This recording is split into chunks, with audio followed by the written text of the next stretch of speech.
একদিন তোমার চোখ চিরতরে বন্ধ হয়ে যাবে, আর কখনো খুলবে না।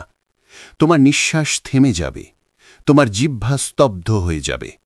তোমার যত চিন্তা ভাবনা, আশা আকাঙ্ক্ষা সব মুহূর্তের মধ্যেই শেষ হয়ে যাবে।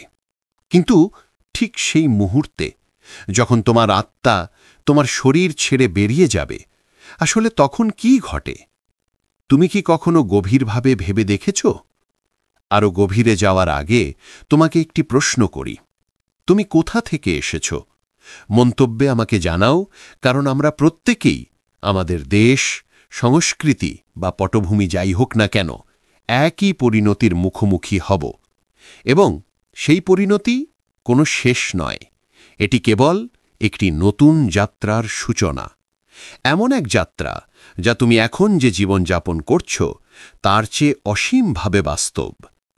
তাই এই ভিডিওর শেষ পর্যন্ত থাকো, কারণ আজ তুমি যা জানতে যাচ্ছ তা হয়তো আগামীকাল তোমার জীবনযাপনের ধরনই বদলে দিতে পারে। আর যদি তুমি সত্যি সেই অনিবার্য দিনের জন্য প্রস্তুত হতে চাও, এখনই সাবস্ক্রাইব করো, যাতে এমন কোনো অনুসম্মারক মিস না করো যা তোমার জন্য হেদায়াতের কারণ হতে পারে। নবজাতকের প্রথম কান্না থেকেই আমাদের জীবনের হিসাব শুরু হয়। প্রথম শ্বাস থেকে শেষ নিঃশ্বাস পর্যন্ত আমরা এক যাত্রায় আছি। আমাদের মধ্যে কেউ কয়েক দশক বাঁচবে, কেউ হয়তো কয়েক বছর, কিন্তু একটিও আত্মা মৃত্যুর হাত থেকে বাঁচতে পারবে না। আল্লাহ বলেন, প্রত্যেক প্রাণী মৃত্যুর স্বাদ গ্রহণ করবে। আয়াত সূরা আল ইমরান ৩৮৫। মৃত্যু অবশ্যম্ভাবী, কিন্তু মৃত্যুর পরের জীবনই সত্যিকারের চিরস্থায়ী জীবন। তুমি কি তার জন্য প্রস্তুত? আল্লাহ কোরআনে স্পষ্টভাবে ঘোষণা করেছেন, প্রত্যেক প্রাণীকেই মৃত্যুর স্বাদ গ্রহণ করতে হবে। আয়াত সূরা আল ইমরান ৩৮৫। তুমি শক্তিশালী না দুর্বল, ধনী না পাপী, ধার্মিক না পাপী, তাতে কিছু যায় আসে না। মৃত্যুর ফেরেশতা তার কাজ ভুলে যান না। তিনি এক সেকেন্ডও তাড়াতাড়ি আসেন না, আবার দেরিও করেন না।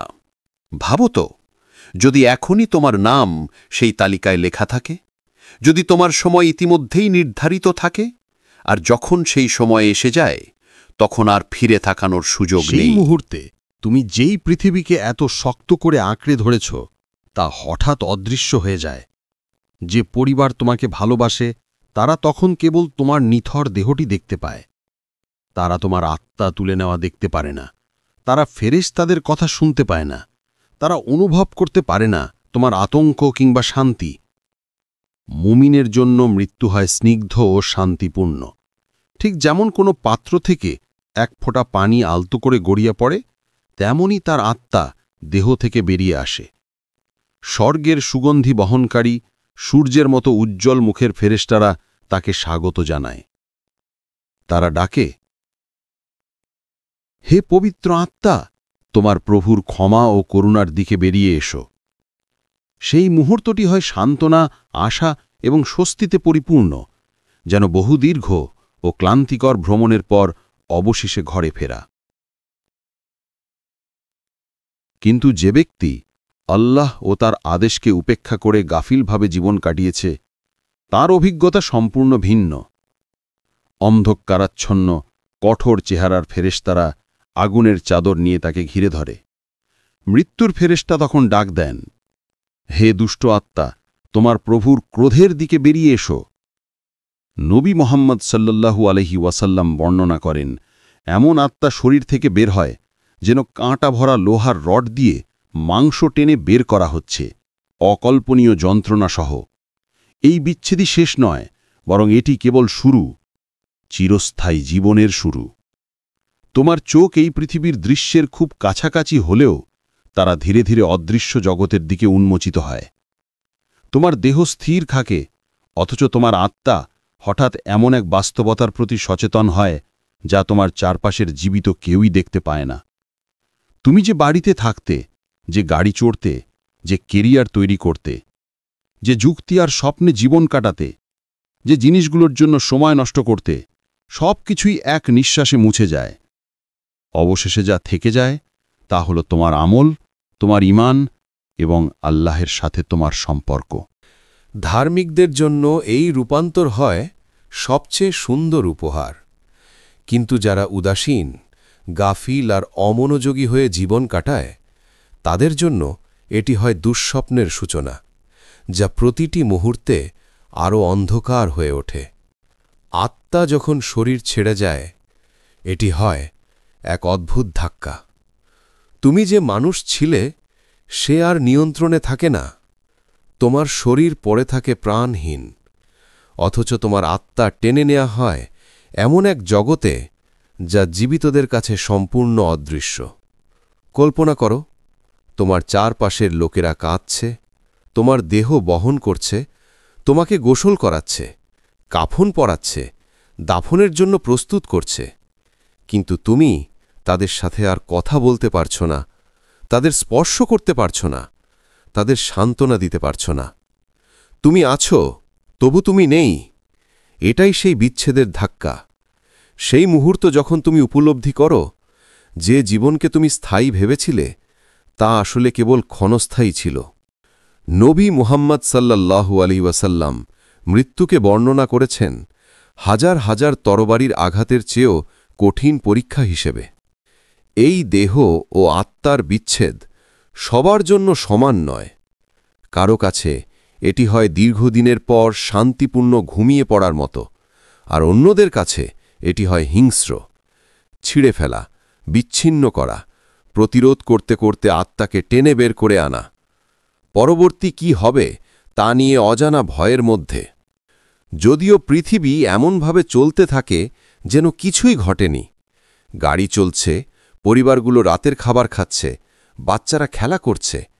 যে ব্যক্তি চলে গেছে, সে ততক্ষণে প্রবেশ করে এক সম্পূর্ণ নতুন অস্তিত্বে।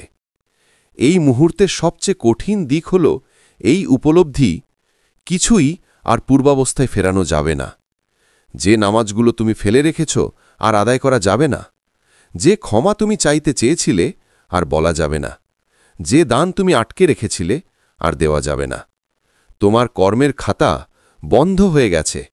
বিচ্ছেদের ধাক্কা স্পষ্ট করে দেয় এই দুনিয়াতে তোমার সময় চিরতরে শেষ হয়ে গেছে। কিন্তু যাত্রা এখানে শেষ নয়। দেহকে যখন কবরে নামিয়ে মাটির নিচে শুইয়ে দেওয়া হয়, তখন আত্মা প্রবেশ করে এক ভিন্ন বাস্তবতায়। এটি এমন এক মুহূর্ত যেখানে প্রত্যেক মানুষকে বিশ্বাস করতে হবে বা না করতে হবে। কবর, যা জীবিতদের কাছে অন্ধকার ও নীরব, মৃতদের কাছে হয়ে ওঠে মহান প্রশ্নের স্থান। দুইজন পরাক্রমশালী ফেরেশতা, মুনকার ও নাকির, আত্মার দিকে অগ্রসর হন। তাদের চেহারা এমন ভয়ঙ্কর যা আমরা পৃথিবীর কোনো প্রাণীর মধ্যে কখনোই দেখিনি। তারা আত্মাকে তুলে ধরে এমন প্রশ্ন করেন যা শুনতে সহজ মনে হলেও জাল করা অসম্ভব। তোমার প্রভু কে? তোমার ধর্ম কি?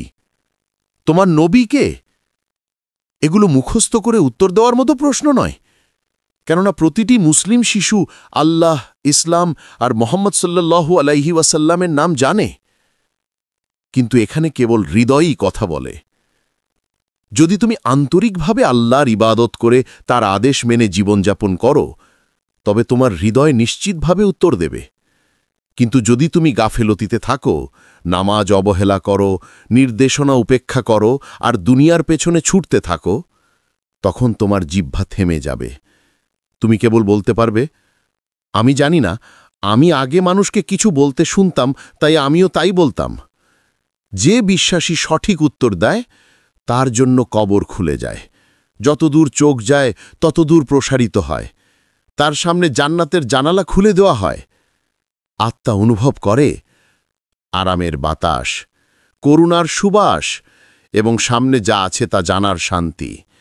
ফেরেশতারা তাকে আশ্বস্ত করেন এবং বলেন যে সে কিয়ামত পর্যন্ত শান্তিতে থাকবে। কিন্তু যে উত্তর দিতে পারে না, তার জন্য কবর হয়ে ওঠে এক ভয়াবহ আযাবের স্থান। দেয়ালগুলো ধীরে ধীরে বন্ধ হয়ে যায় যতক্ষণ না পাঁজরগুলো একে অপরের সাথে মিশে যায়। কবর শক্ত হয়ে যায় আর নরকের আগুনের জানালা খুলে যায়। সেখান থেকে আগুনের তাপ, ধোঁয়া আর হতাশা আত্মাকে ঘিরে ফেলে। শাস্তি শুরু হয় আর সময় যেন একটি অন্তহীন প্রশ্নগুলো শৃঙ্খলের শুধু মতো জ্ঞান অনুভূত সম্পর্কে হয়। এগুলো সত্যিকারের জীবনযাপন সম্পর্কে। এগুলো কেবল মুখস্থ করা শব্দ নয়, বরং সেই শব্দগুলো তোমার জীবনকে রূপ দিয়েছে কিনা তা নিয়ে। এটি সেই মুহূর্ত যেখানে পৃথিবীর সব মুখোশ খুলে যায় আর প্রকাশ পায় তোমার আসল সত্তা। কবরের পরীক্ষা হল অস্তিত্বের সবচেয়ে নির্ণায়ক পরীক্ষা, একটি পরীক্ষা যেখানে প্রত্যেক মানুষ ব্যতিক্রম ছাড়াই অংশ নেবে। যে আত্মা আল্লাহর আনুগত্যে জীবন কাটিয়েছে তার জন্য কবর হয়ে ওঠে বিশ্রামের স্থান, প্রশস্ত আর আলোয় পূর্ণ, যেন বছরের পর বছর কষ্টের পরে কেউ একটি স্নিগ্ধ বাগানে প্রবেশ করেছে। স্বর্গের একটি জানালা খুলে যায়, আর সেখান থেকে যে সুগন্ধি প্রবাহিত হয় তা আত্মাকে শান্ত করে, প্রতিটি ভয়কে দূর করে। ফেরেশতারা সেই আত্মাকে বলেন, তুমি এমন এক কণের মতো ঘুমাও যাকে কেউ পুনরুত্থিত না করা পর্যন্ত বিরক্ত করবে না। কিন্তু যে আত্মা ঈমানকে উপেক্ষা করেছে, অহংকার আর পাপকে বেছে নিয়েছে, তার জন্য কবর শান্তিপূর্ণ নয়। নবী সাল্লাল্লাহু আলাইহি ওয়াসাল্লাম বর্ণনা করেন কবর কিভাবে চেপে ধরে ও চাপ দেয় যতক্ষণ না পাঁজরগুলো একে অপরের সাথে মিশে যায়। একটি শ্বাসরুদ্ধকর শাস্তি যা অবিলম্বে শুরু হয়। নরকের আগুনের জানালা খুলে যায় আর তাপ ও ধোঁয়া প্রবেশ করে আত্মাকে হতাশায় ঘিরে ফেলে। জীবিতদের কাছে নীরব মনে হয় এই কবরটি আসলে চিরন্তন আনন্দ বা চিরন্তন আযাবের প্রথম ধাপ। এই অদৃশ্য জগতে এমন একটি রহস্য উন্মোচিত হয় যা নিয়ে বহু মুসলিম সমাজে আলোচনা রয়েছে। মৃত্যুর ৪০ দিন পরের ধারণা। অনেকে বিশ্বাস করেন এই দিনগুলোতে আত্মার সেই পৃথিবীর সাথে একটি বিশেষ সংযোগ থাকে যা সে মাত্রই পিছনে ফেলে এসেছে। পরিবারগুলো প্রায়শই এই উপস্থিতি অনুভব করেন। কেউ কেউ মৃত ব্যক্তিকে স্বপ্নে দেখতে পান, কেউ কেউ অনুভব করেন যে সে এখনও কাছে আছে। যদিও আত্মা কিভাবে এই সময় মিথক্রিয়া করে তা নিয়ে পণ্ডিতদের মধ্যে ভিন্ন ভিন্ন মত রয়েছে। একটি বিষয় নিশ্চিত, মৃত্যু জীবিত ও মৃতের মধ্যে বন্ধন সম্পূর্ণরূপে ছিন্ন করে না। পরিবারের প্রার্থনা, দান সাদাকা এবং সৎকর্ম আত্মার কাছে পৌঁছায়, আর আত্মা তার প্রভাব অনুভব করে। অনেক ঐতিহ্য অনুযায়ী এই প্রাথমিক দিনগুলোতে আত্মা পরিচিত স্থানগুলোতে যেতে পারে, তার প্রিয়জনদের পর্যবেক্ষণ করতে পারে, এমনকি তাদের প্রতিক্রিয়া সম্পর্কেও সচেতন হতে পারে। কল্পনা করো, তোমার পরিবার তোমার জন্য কাঁদছে। তুমি তাদের কণ্ঠস্বর শুনতে পাচ্ছ, কিন্তু সাড়া দিতে পারছ না। তুমি আকুলভাবে চাও তাদের বলতে যে তুমি জানো তাদের প্রার্থনা তোমার অন্ধকারে আলো। কেউ কেউ বলেন এই ৪০ দিন ফেরেশতাদের করুণায় পূর্ণ থাকে, যেখানে তারা আত্মাকে পরিবারের দানশীলতা ও সৎকর্মের খবর দেয়। অন্যদের কাছে এই ৪০ দিন হয় ভারী, কঠিন ও উদ্বেগময়, কারণ তারা দেখে অবহেলা, ভুলে যাওয়া প্রার্থনা এবং তাদের রেখে যাওয়া প্রিয়জনদের উদাসীনতা। নবী সাল্লাল্লাহু আলাইহি ওয়াসাল্লাম আমাদের শিক্ষা দিয়েছেন, যখন একজন মানুষ মারা যায় তার সব আমল বন্ধ হয়ে যায়, ৩টি ছাড়া: চলমান দান, সাদাকায়ে জারিয়া, উপকারী জ্ঞান এবং একজন সৎকর্মশীল সন্তান যে তার জন্য দোয়া করে। মৃত্যুর পরের প্রথম দিনগুলোতে এই ৩ উৎসই আত্মার জন্য সবচেয়ে উজ্জ্বল আলো হয়ে ওঠে। কল্পনা করুন, একটি আত্মা কবরে শুয়ে আছে, অন্ধকারে আলো ও সান্ত্বনার প্রয়োজন বোধ করছে। হঠাৎ ফেরেশতারা সুসংবাদ নিয়ে আসে, আপনার ছেলে আপনার জন্য দোয়া করেছে, আপনার মেয়ে আপনার পক্ষ থেকে দান করেছে, আপনার ছাত্র বা ছাত্রী আপনার শেখানো জ্ঞানের আলোয় কাজ করেছে। আত্মার জন্য এগুলো যেন শুকনো মাটিতে শান্তিদায়ক বৃষ্টির ফোঁটা। এগুলো ভয়কে দূর করে, কবরকে আলোকিত করে, আর মনে করিয়ে দেয় যে যদিও জীবন শেষ হয়ে গেছে, তাদের উত্তরাধিকার এখনও বহমান। এই ৪০ দিন কোনো অন্ধবিশ্বাস নয়, বরং এর মাধ্যমে বোঝা যায় মৃতরা জীবিতদের জগতের কতটা নিকটে থাকে। তারা ভূত বা আত্মার মতো ঘুরে বেড়ায় না, তবে তাদের সংযোগ অনুভূত হয়। তাদের উপস্থিতি জীবিতদের হৃদয়ে এমনভাবে প্রতিধ্বনিত হয় যা আমাদের নিজস্ব মৃত্যুর বাস্তবতা স্মরণ করিয়ে দেয়। কিছু আলেম এটিকে এক প্রকার রূপান্তর পর্যায় বলে বর্ণনা করেছেন, যেখানে আত্মা দুনিয়ার জীবন ও কিয়ামতের পুনরুত্থানের মধ্যে এক অন্তরায় বার জাখে স্থির থাকে। আর এই সময়েই পরিবারের প্রার্থনা, কুরআন তেলাওয়াত এবং স্মরণ সবচেয়ে বেশি গুরুত্ব পায়, কারণ এগুলো আত্মার অনন্ত যাত্রার সূচনাকে রূপ দেয়।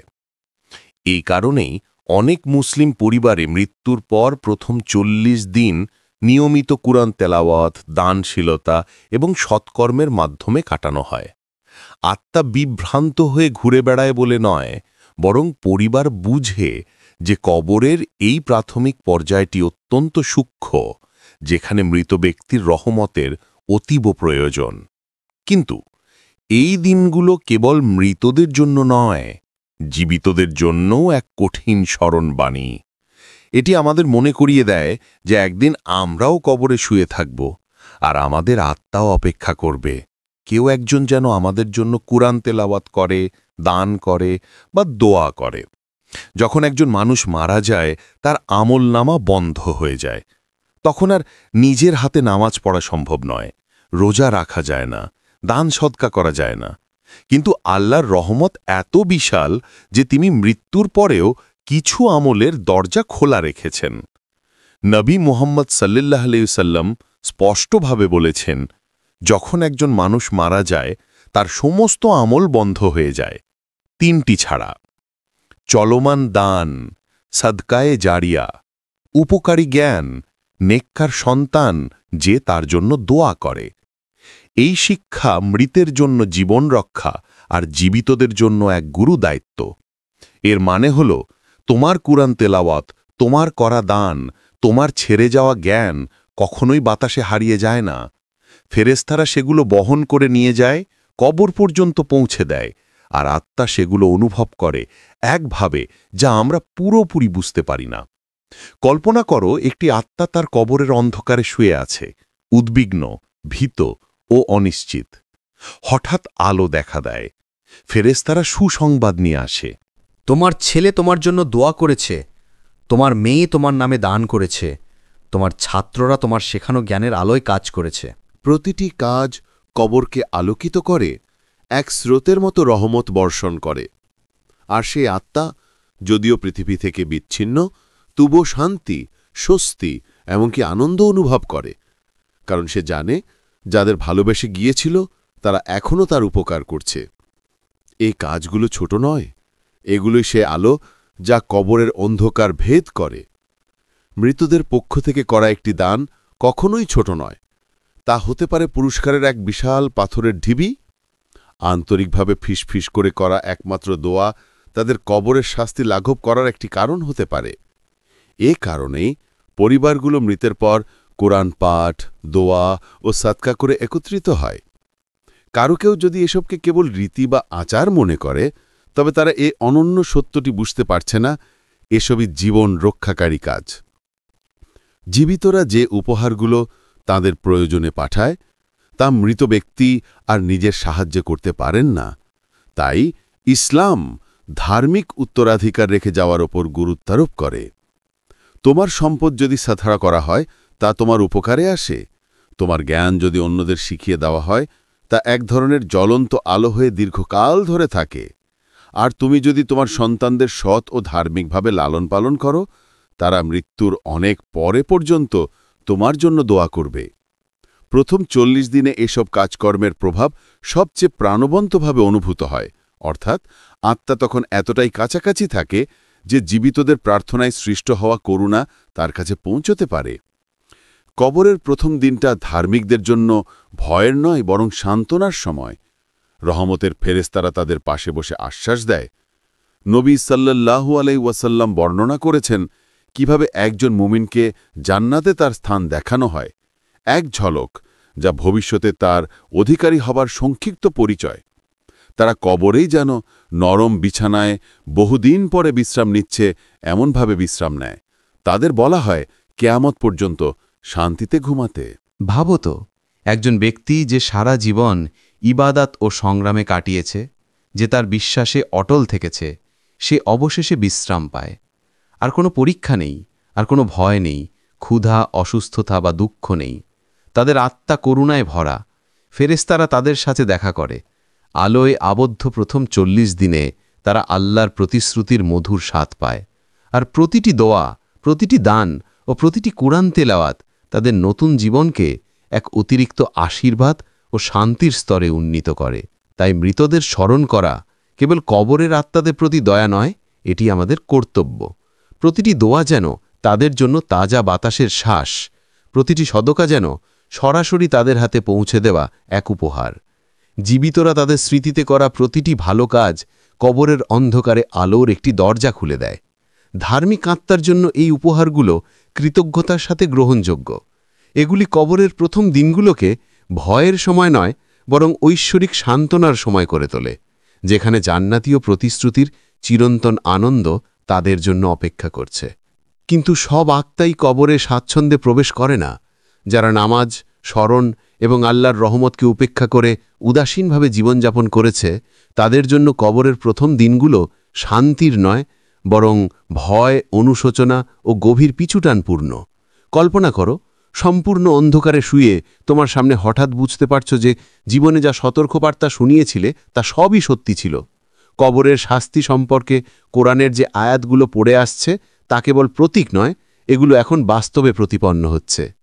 পাপী আত্মা অস্থির হয়ে ওঠে, নষ্ট করা সুযোগগুলোর স্মৃতি যন্ত্রণায় পরিণত হয়। যে একে একে অবহেলিত প্রার্থনাগুলো ছিল, সেগুলো কোড়া হলে ভারী বোঝার মতো ফিরে আসে। বলা প্রতিটি মিথ্যাচার আর করা প্রতিটি পাপ আত্মার ওপর কাঁটা সদৃশ ভর পড়ে। প্রাথমিক দিনগুলোতে ফেরেশতারা জান্নাতের আলো না দেখিয়ে বরং নরকের সেই আগুনের ঝলক ঘটায়, একটি জানালা খুলে দেয় যা কবরকে তাপ ও ধোঁয়ায় ভরিয়ে দেয়। এটি কেবল শাস্তি নয়, একে বলা যায় একটি স্মরণবাণী। যদি এখন ক্ষমা না পাওয়া যায়, সামনে কি অপেক্ষা করে তার স্বাদ। এই ধরনের অনুশোচনার বর্ণনা শব্দে পুরোপুরি ধরা মুশকিল।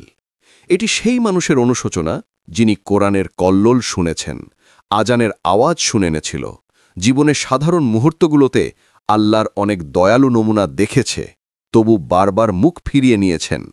আত্মা তখন স্মরণ করে সেই মুহূর্তগুলো যখন অনুশোচনা করার সুযোগ ছিল, কিন্তু তিনি তা বিলম্ব বা উপেক্ষা করেছিলেন।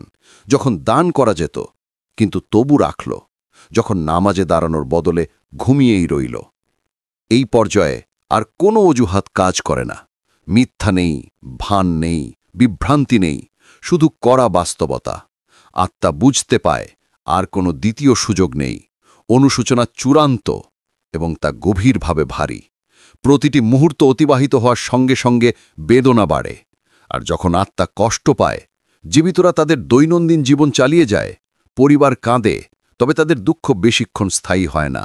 কেউ কেউ স্মৃতিতে লিপ্ত থেকে ধীরে ধীরে আগের রুটিনে ফিরে যায়। কিন্তু কবরের আত্মা ভুলে যায় না। সে প্রার্থনার জন্য মরিয়া, আশা করে কেউ যেন তার পক্ষ থেকে আল্লাহর কাছে করুণা চায়। যদি কেউ তা না করে, একাকিত্ব তখন সহ্য করা যায় না। এই দিনগুলোতে পাপী আত্মা তার পরিবারের প্রতি ভীষণ আকুল হয়। সে ফিসফিসিয়ে প্রার্থনা করে, দয়া করে আমার জন্য দয়া করুন, আমার জন্য দান করুন, আমার জন্য কুরআন তেলাওয়াত করুন। কিন্তু জীবিত এবং মৃতের মধ্যে যে বাধা রয়েছে তা অচল, কণ্ঠস্বর পৌঁছায় না, আর পাপী আত্মা অনুশোচনায় ডুবে চুপ থাকে। এই কারণেই অনেক পরিবারের জন্য কবর জিয়ারত কেবল মৃতের জন্য নয়, জীবিতদের জন্য করুণার কাজ হয়ে ওঠে। যখন আপনি কবরের সামনে দাঁড়িয়ে কুরআন তেলাওয়াত করেন, যখন আপনার হাত তুলে মৃতের জন্য দোয়া ও সদকা করেন, তখন আপনি শূন্যে কথা বলছেন না। ফেরেশতারা আপনার কথা, আপনার প্রার্থনা এবং আপনার উদ্দেশ্য আত্মার কাছে পৌঁছে দেয়। ধার্মিকদের জন্য এগুলো হয় সান্ত্বনার এক অনন্য উপহার, আর পাপীদের জন্য এগুলো মরুভূমিতে পড়া এক ফোঁটা জল। ছোট কিন্তু জীবন রক্ষাকারী। মৃত্যুর পর প্রথম 40 দিনে এই সংযোগ পরিবারদের জন্য সবচেয়ে তীব্রভাবে অনুভূত হয়। এই সময়ে অনুপস্থিতি সবচেয়ে যন্ত্রণাদায়ক, ক্ষতির বেদনা সবচেয়ে গভীর। তাই মানুষ এই সময় কুরআন তেলাওয়াত, দরিদ্রদের খাওয়ানো এবং মৃতের স্মরণে একত্রিত হয়। এই কর্মকাণ্ড কেবল ঐতিহ্য নয়, এগুলো বাস্তব প্রভাব ফেলে। কল্পনা করুন, কবরে আত্মা অনুশোচনায় ভুগছে। হঠাৎ আলো প্রবেশ করে, কারণ একজন প্রিয়জন তাদের নামে দান করেছেন। আবার কল্পনা করুন, যদি কোনো প্রার্থনা না করা হয়, দিন কেটে যায় একাকী ও দুঃখে। জীবিত ও মৃতের মধ্যে সংযোগটি বাস্তব, এবং এই প্রথম দিনগুলোতে এটি সবচেয়ে শক্তিশালী। কিন্তু এই সংযোগের মধ্যেও গভীর প্রজ্ঞা নিহিত রয়েছে। কবর জিয়ারত, মৃত ব্যক্তিকে স্মরণ করা এবং তাদের জন্য প্রার্থনা করা জীবিতদের হৃদয় নরম করে। এটি আমাদের মনে করিয়ে দেয় যে এই পৃথিবী ক্ষণস্থায়ী। একদিন আমাদের দেহ সাদা কাপড়ে মুড়িয়ে মাটিতে নামানো হবে, আর যাদের আমরা ভালোবাসি তারা আমাদের থেকে আলাদা হয়ে যাবে। যখন আপনি কবরস্থানে দাঁড়িয়ে সূরা ইয়াসিন বা সূরা ফাতহা পাঠ করেন, তখন আপনি কেবল নিচে শুয়ে থাকা আত্মাকে সাহায্য করছেন না, বরং নিজের জন্য একটি গুরুত্বপূর্ণ প্রস্তুতি নিচ্ছেন। নবী সাল্লাল্লাহু আলাইহি ওয়াসাল্লাম কবর জিয়ারতকে কেবল ধর্মীয় আচার মনে করার পরিবর্তে আমাদের জন্য একটি বাস্তবতার স্মরণ হিসেবে ব্যাখ্যা করেছেন। একটি বাস্তবতা যার মুখোমুখি আমাদের সকলকেই হতে হবে। প্রথম 40 দিনে ধার্মিক আত্মা সান্ত্বনা পায়, আর পাপী আত্মা অনুশোচনায় ভরা থাকে। জীবিতদের কাছে এই সময় দেওয়া হয় একটি বিকল্প: মৃতদের একা অন্ধকারে ছেড়ে দেওয়া বা প্রার্থনা, দান ও কুরআনের মাধ্যমে তাদের স্মরণ করা। প্রতিটি দুয়া, প্রতিটি সাদকা কবরকে আলোয় পূর্ণ করে এবং মৃতদের জন্য সান্ত্বনার উৎস হয়ে ওঠে। শেষ পর্যন্ত আপনি অন্যদের জন্য যা করেন, তারা চলে যাওয়ার পরে ঠিক সেই আশা আপনার জন্য পূর্ণ হবে। এই পৃথিবী এবং বিচার দিনের মধ্যে একটি অন্তর্বর্তী অবস্থা রয়েছে, যা আমরা দেখতে বা স্পর্শ করতে পারি না। এটিকে বলা হয় বারজাখ, অদৃশ্যের রাজ্য, যেখানে প্রতিটি আত্মা মৃত্যুর পর চূড়ান্ত পুনরুত্থান পর্যন্ত অবস্থান করে। কুরআন সূরা আল মুমিনুন এই বাস্তবতার কথা স্পষ্টভাবে বর্ণনা করেছে। মৃত্যুর পর এই সময়কাল একটি বাধা হিসেবে কাজ করে, পুনরুত্থানের দিন পর্যন্ত প্রত্যেক আত্মার অবস্থান নির্ধারণ করে। এই বারজাক পৃথিবীরও অংশ নয়, পরকালেরও নয়, বরং এটি আল্লাহর দ্বারা পরিকল্পিত একটি অপেক্ষার স্থান, যেখানে আত্মা ভবিষ্যতের ঘটনার প্রাথমিক প্রতিফলন অনুভব করে। কারো কারোর জন্য এটি যেন স্বর্গের বাগান, আরাম, শান্তি ও আনন্দে পূর্ণ। আবার কারোর জন্য এটি আগুনের গর্তের মতো, অন্ধকার, শ্বাসরুদ্ধকর এবং ভয়ভীতিপূর্ণ। মৃত্যুর 40 দিন পর এই পর্যায়ে আত্মা তার নতুন বাস্তবতায় স্থির হতে শুরু করে। দেহের সাথে আর সংযুক্ত থাকে না, পৃথিবীতে আর হাঁটে না, তবে চূড়ান্ত বিচারের জন্য এখনও আল্লাহর সামনে দাঁড়ায়নি। বাজা এক স্বপ্ন বা মায়া নয়, এটি একটি বাস্তবতা যা জীবিতরা উপলব্ধি করতে পারে না। নবী সাল্লাল্লাহু আলাইহি ওয়াসাল্লাম ব্যাখ্যা করেছেন যে কবর হয় জান্নাতের বাগানের একটি অংশ অথবা জাহান্নামের একটি গর্ত, এবং মৃত্যুর পরপরই আত্মা এটি অনুভব করে। তবু এই অপেক্ষার সময় সকলের জন্য সমান নয়। মুমিনদের জন্য সময় চোখের পলকের মতো দ্রুত চলে যায়। পাপীদের জন্য প্রতিটি মুহূর্ত যেন অবিরাম শৃঙ্খলের মতো টানা হয়, ভারী, শ্বাসরুদ্ধকর এবং শাস্তিদায়ক। রহমতের ফেরেশতারা বা শাস্তির ফেরেশতারা আত্মার সাথে থাকেন, এবং এটি নির্ভর করে তাদের জীবনের কার্যকলাপের ওপর। এই অবস্থায় আত্মা চূড়ান্ত তুড়ি বাজানোর জন্য অপেক্ষা করে, যখন সকলকে পুনরুত্থিত করা হবে। এই কারণেই পণ্ডিতেরা প্রায়শই বর্জককে একজন মানুষের জীবনের আয়না হিসাবে বর্ণনা করেন। আপনি যদি স্মরণে বেঁচে থাকেন, তাহলে আপনার বর্জাক উজ্জ্বল হবে, আর যদি অমনোযোগী জীবন কাটান, তাহলে এটি অন্ধকার এবং ভারী হবে। যদিও কেউ গাফিলতির মধ্যে বেঁচে থাকে, তার বর্জাক ছায়ায় পূর্ণ হয়। তবে মৃত এবং জীবিতরা যদিও এই বাধার দ্বারা পৃথক, তবুও সংযোগের পথ থেকে বিচ্ছিন্ন হয় না। মৃত্যুর পরের প্রথম দিনগুলিতে পরিবারগুলির দ্বারা অনুভূত সবচেয়ে রহস্যময় অভিজ্ঞতার মধ্যে একটি হল মৃতদের স্বপ্ন। সংস্কৃতি ও প্রজন্ম জুড়ে অসংখ্য মুসলিম তাদের প্রিয়জনদের স্বপ্নে দেখেছেন, কখনো হাসি খুশি ও শান্তিতে, কখনো বিষণ্ণ বা সাহায্যের জন্য ডাকছে। পণ্ডিতেরা ব্যাখ্যা করেন, এই স্বপ্নগুলি কখনো কখনো সেই অদৃশ্য মুহূর্তগুলির প্রতিফলন, যখন আল্লাহ আত্মাকে জীবিতদের দর্শনে সান্ত্বনা বা সতর্কতার রূপে উপস্থিত হতে দেন। প্রতিটি স্বপ্নই খাঁটি নয়, অনেক সময় এটি স্মৃতি, শোক বা আকাঙ্ক্ষার প্রভাব। তবে এমন মুহূর্ত আসে যখন স্বপ্ন প্রাণবন্ত, শক্তিশালী এবং এতটাই বাস্তব লাগে যে এটি উপেক্ষা করা যায় না। কল্পনা করুন, একজন ছেলে তার মাকে হারিয়ে অশ্রুসিক্ত রাত কাটাচ্ছে। হঠাৎ স্বপ্নে সে দেখে মা আলোয় ঘেরা, হাসছে এবং বলছে, আমি শান্তিতে আছি। তার জন্য এটি শক্তির উৎস, একটি নিশ্চিত আশ্বাস যে তার দোয়া এবং দান মায়ের কাছে পৌঁছেছে। অন্যদিকে কল্পনা করুন একটি পরিবার যারা মৃত বাবার স্মরণে উদাসীন। তাদের স্বপ্নে তিনি দুঃখিত এবং অস্থির দেখায়, যেন বলছে, আমার জন্য প্রার্থনা করো। এই স্বপ্নগুলি জীবিতদেরকে অনুপ্রাণিত করে, মৃতদের প্রতি করুণা ও দান প্রদানের গুরুত্ব মনে করায়। এই ধরনের স্বপ্ন প্রায় মানুষকে কুরআন তেলাওয়াত করতে এবং তাদের প্রিয়জনের নামে দান করতে উদ্বুদ্ধ করে, যাতে তাদের স্মৃতি কখনো ম্লান না হয়। স্বপ্নের জগৎ সবসময় জীবিত ও অদৃশ্যের মধ্যে এটি রহস্যময় সেতু হিসেবে কাজ করে। নবী ইয়াসেপ আলাইকে স্বপ্ন ব্যাখ্যা করার বিশেষ ক্ষমতা দিয়ে ধন্য করা হয়েছিল। ইসলামী ঐতিহ্য জুড়েই স্বপ্ন নির্দেশনা, প্রতিফলন এবং কখনো কখনো ঐশ্বরিক লক্ষণ হিসেবে বিবেচিত হয়েছে। মৃত ব্যক্তির ক্ষেত্রে এই স্বপ্নগুলো আমাদের মনে করিয়ে দেয় যে বাজাকের বাধা সম্পূর্ণ নীরবতা নয়। আল্লাহ যা ইচ্ছা তাই করতে পারেন এবং কখনো কখনো তিনি জীবিতদেরকে রাতের স্বপ্নের মাধ্যমে মৃতের অবস্থার ঝলক দেখার অনুমতি দেন। এই কারণেই পণ্ডিতরা পরামর্শ দেন যে যখন এই ধরনের স্বপ্ন সৎকর্ম বা অনুতাপের প্রেরণা যোগায়, তখন এগুলোকে গুরুত্ব সহকারে নেওয়া উচিত, তবে সতর্ক থাকতে হবে। এগুলোর উপর সম্পূর্ণ নির্ভর করা উচিত নয়, কারণ কেবলমাত্র আল্লাহই আত্মার পূর্ণ বাস্তবতা জানেন। নিশ্চিতভাবে বলা যায়, মৃত্যুর পরের প্রথম 40 দিনে জীবিতরা প্রায়শই মৃত ব্যক্তির উপস্থিতি সবচেয়ে শক্তিশালীভাবে অনুভব করে। স্বপ্ন, স্মৃতি এবং তাদের অনুপস্থিতি এই সময় বন্ধনকে তাজা রাখে।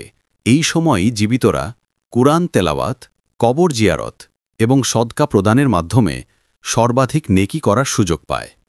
এই কাজগুলো কেবল মৃত ব্যক্তির উপকারী করে না, বরং জীবিতদের হৃদয়কেও নরম করে। এটি আমাদের মনে করিয়ে দেয় যে একদিন আমরা সবাই বাজাকের পথে যাব এবং তখন আমাদের সন্তান, পরিবার ও সম্প্রদায়ের প্রার্থনা আমাদের জন্য আলোর উৎস হয়ে উঠতে পারে। মৃত ব্যক্তির কবরে পৌঁছানোর সবচেয়ে বড় উপহারগুলোর মধ্যে অন্যতম হল কুরআন তেলাওয়াত। আল্লাহর বাণী কেবল পৃথিবীতে প্রতিধ্বনিত শব্দ নয়, এগুলো অদৃশ্যে আলো বহন করে। মৃতদের জন্য পাঠ করা হলে এগুলো রহমত ও সুরক্ষার উৎস হয়ে ওঠে। নবী সাল্লাল্লাহু আলাইহি ওয়াসাল্লাম বলেছেন যে সূরা মুলক তেলাওয়াতকারীর জন্য সুপারিশ করে এবং কবরের আযাব থেকে রক্ষা করে। কল্পনা করুন এমন একজন ব্যক্তি যিনি জীবনে প্রতিনিয়ত এই সূরাটি পাঠের অভ্যাস করেছেন। মৃত্যুর পর যখন তাকে মাটিতে নামানো হয়, এই সূরাটি যেন নিজের একটি ঢাল হয়ে দাঁড়ায়, ক্ষতি থেকে রক্ষা করে এবং শান্তি আনে। অন্যদিকে যারা জীবনে আন্তরিকতা ছাড়াই শুধুমাত্র দৈনন্দিন জীবনযাত্রার কুয়াশায় হারিয়ে যায়, তাদের জন্য জিহ্বা তোতলাতে থাকে। তারা শুধু ভ্রান্ত ধারণার ওপর নির্ভর করে, অর্থ এবং সাময়িক জিনিসের পেছনে ছুটে যায়। এই কারণেই মৃত্যুকে বলা হয়েছে আনন্দের ধ্বংসকারী, কারণ এটি আমাদের তৈরি করা মিথ্যা স্থায়িত্বের ধারণাকে ভেঙে দেয় এবং বাস্তবতাকে সামনে নিয়ে আসে। কিন্তু কবরে আমাদের পেছন পেছন একটি মুদ্রাও যায় না। জীবনে আমরা মর্যাদার জন্য লড়াই করি, স্বীকৃতির জন্য আকুল থাকি, অথচ কবরে নেই কোনো উপাধি, নেই কোনো পদবি, নেই কোনো প্রশংসা। আমরা প্রায়শই কাজের জন্য প্রার্থনা ত্যাগ করি, আকাঙ্ক্ষার জন্য নীতি বিসর্জন দিই, ক্ষণস্থায়ী আনন্দের জন্য বিশ্বাস ত্যাগ করি। অথচ প্রতিটি ত্যাগ, প্রতিটি অবহেলা মাটির অন্ধকারে আমাদের তাড়া করে ফিরে আসে। সে যোধনদিঘির দিনগুলোতে আত্মা উপলব্ধি করতে শুরু করে যে বিশ্বাস আর সৎকর্ম ছাড়া আর কিছুই অবশিষ্ট থাকে না। গাড়ি, ঘর, কেরিয়ার, তর্ক, বিক্ষেপ সবকিছুই বিলীন হয়ে যায়। আর যখন পরিবার কবর দেখতে আসে, তখন তাদেরও এই সত্যের মুখোমুখি হতে হয়। তারা চোখে দেখে নীরবতা, স্থিরতা, চূড়ান্ততা, আর নিজেদেরকে জিজ্ঞাসা করতে বাধ্য হয় যে আমি আসলে কিসের জন্য প্রস্তুতি নিচ্ছি? আমি কি ধুলিতে পতনশীল একটি জীবন তৈরি করছি, নাকি এমন একটি ভবিষ্যৎ গড়ছি যা ধুলির ওপারে টিকে থাকবে? কিন্তু পৃথিবী প্রতারণামূলক। দিন যত গড়ায় শোক নরম হয়, আশ্রু শুকিয়ে যায়। ধীরে ধীরে জীবনের রুটিন জীবিতদের আবারও তাদের বিভ্রান্তিতে ফিরিয়ে আনে। ফোন বেজে ওঠে, চাকরির ডাক আসে, বিল জমা হয়, আর মৃত্যুর বাস্তবতা আবারও দূরের কিছু মনে হয়। এটাই এই ক্ষণস্থায়ী পৃথিবী, এটাই দুনিয়ার ফাঁদ। এই পৃথিবী তার চকচকে দৃষ্টিনন্দন ও প্রতিশ্রুতির মাধ্যমে আমাদের টেনে নিয়ে যায়, যাতে আমরা যে চূড়ান্ত লক্ষ্যটির দিকে এগিয়ে যাচ্ছি তা ভুলে যাই। নবী সাল্লাল্লাহু আলাইহি ওয়াসাল্লাম আমাদের এই প্রতারণা সম্পর্কে সতর্ক করেছেন এবং স্মরণ করিয়ে দিয়েছেন যে পৃথিবী কেবল ক্ষণস্থায়ী আনন্দের উৎস, স্থায়িত্বের মিথ্যা আভাস। কত মানুষ তাদের প্রিয়জনদের কবর দেয়, মৃত্যুর কঠিন বাস্তবতা উপলব্ধি করে, কবরস্থানে কাঁদে, বলে জীবন সংক্ষিপ্ত, কিন্তু বাড়ি ফিরে কয়েকদিনের মধ্যেই আবার আগের গাফিলতির মধ্যে ফিরে যায়।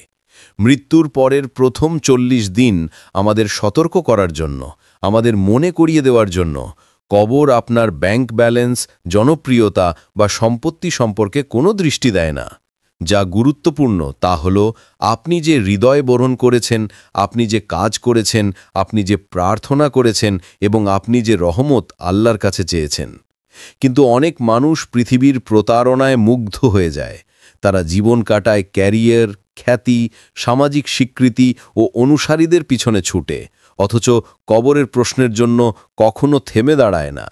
তারা তাদের আকাঙ্ক্ষাকে দুনিয়ার জন্য উৎসর্গ করে, ভুলে যায় যে দুনিয়া ক্ষণস্থায়ী আর আত্মার জীবন চিরস্থায়ী।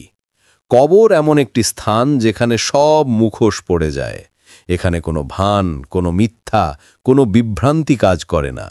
জীবন এবং আমলের সত্যিকারের প্রতিফলন দেখা যায়।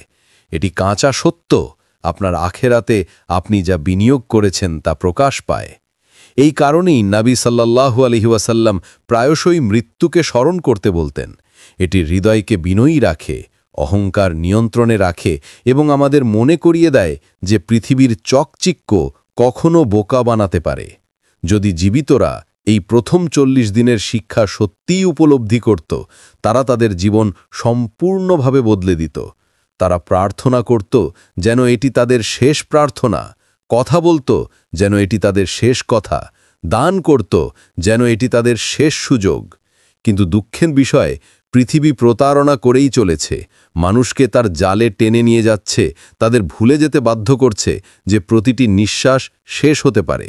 বুদ্ধিমান, বিশ্বাসী সেই ব্যক্তি যিনি এই অনুস্মারককে প্রস্তুতির জন্য ব্যবহার করেন, যিনি কবরের শিক্ষা গ্রহণ করেন এবং সময় থাকা অবস্থায় তা প্রয়োগ করেন। কারণ একবার আত্মা নেওয়া হলে, একবার দেহ নামিয়ে দেওয়া হলে, একবার মাটি উপরে স্থাপন করা হলে দ্বিতীয় কোনো সুযোগ আর থাকে না।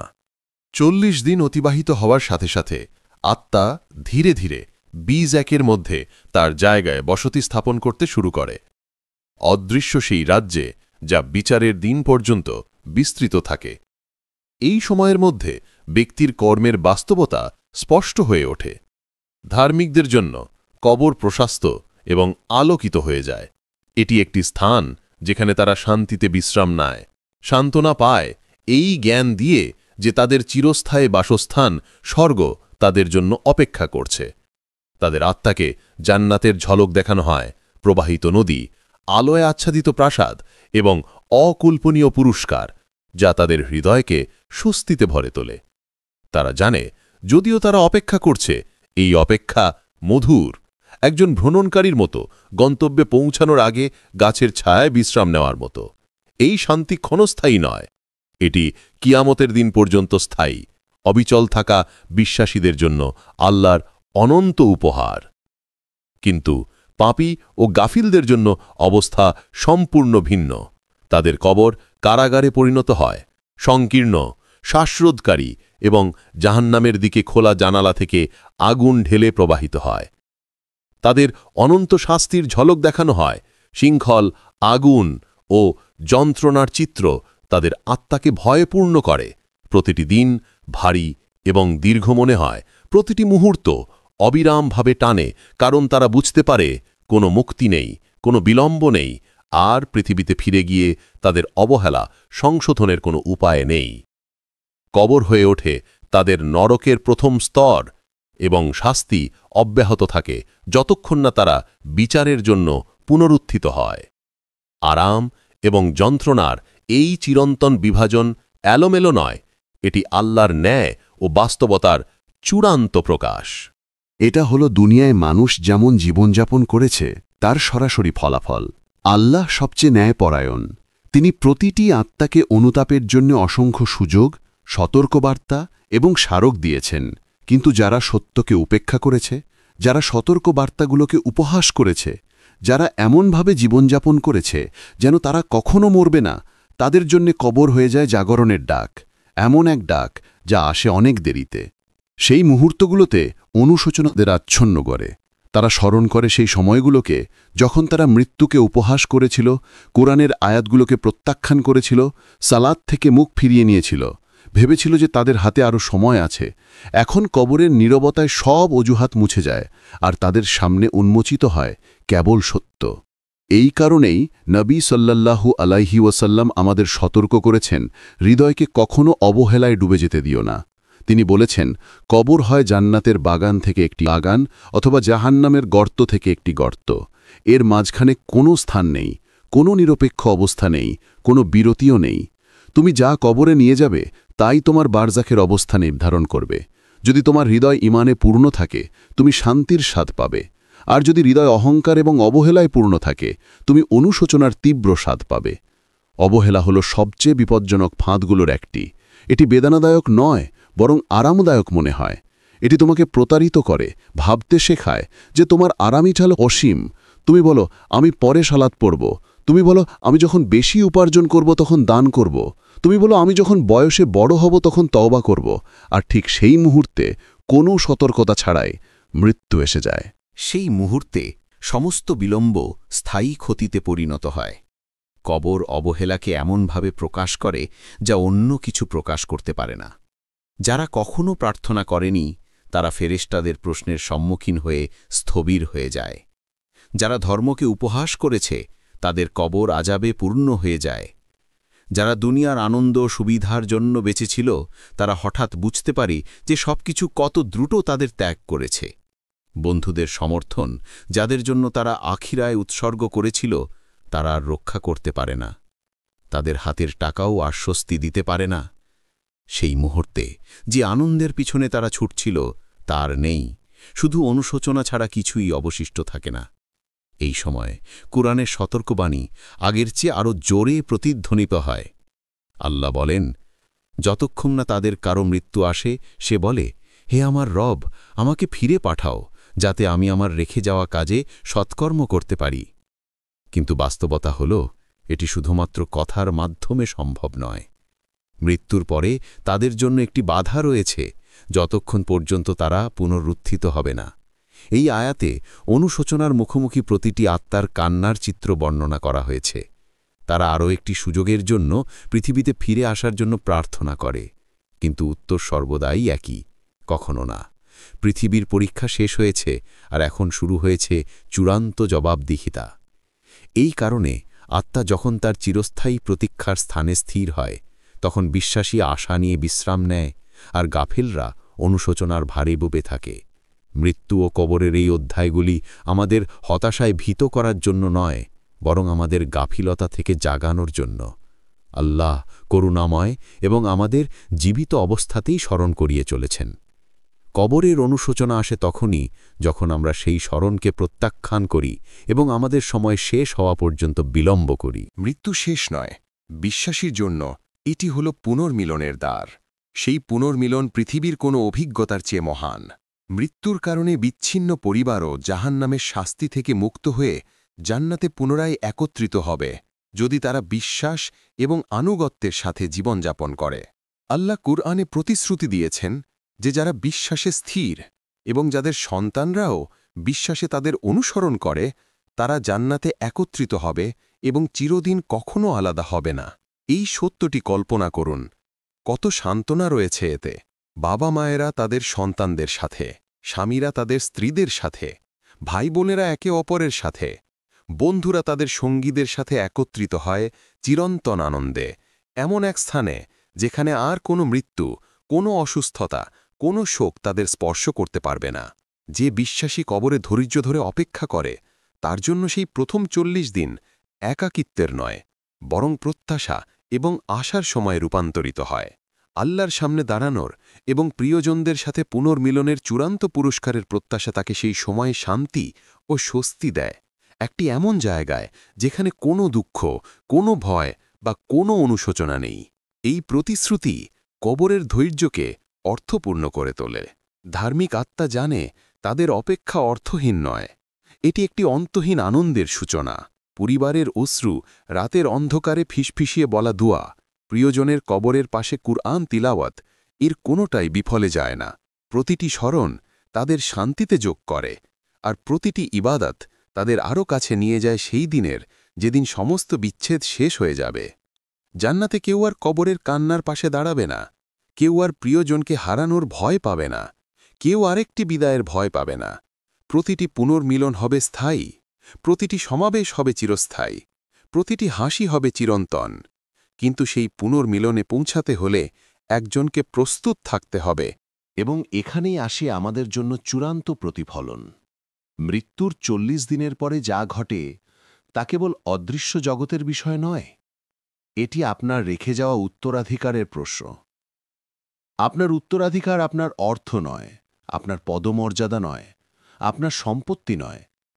আপনার প্রকৃত উত্তরাধিকার হল আপনার ঈমান, আপনার দান, আপনার ছড়িয়ে দেওয়া জ্ঞান, আপনার সন্তানদের করা দুয়া আর আপনার দয়ালু কাজগুলো।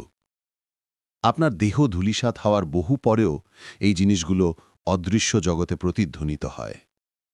আপনার আন্তরিকভাবে করা প্রতিটি প্রার্থনা এখনও জীবিত, আপনার দেওয়া প্রতিটি সদকা এখনও আপনাকে পুরস্কৃত করছে, আর আপনার পরিচালিত প্রতিটি মানুষ এখনও আপনার উত্তরাধিকারকে এগিয়ে নিয়ে যাচ্ছে। কবরের সেই প্রথম দিনগুলিতে যখন আত্মার করুণা ও সাহায্যের প্রয়োজন হয়, তখন এই উত্তরাধিকারগুলো আল্লাহর পক্ষ থেকে উপহার হয়ে আসে। ফেরেশতারা সেগুলো নিয়ে আত্মাকে সান্ত্বনা ও আশা হিসেবে প্রদান করেন। কবরের নীরবতা এমন এক বাস্তবতাকে আড়াল করে রাখে যা আমরা এখানে যা দেখি তার থেকেও অনেক বেশি জীবন্ত।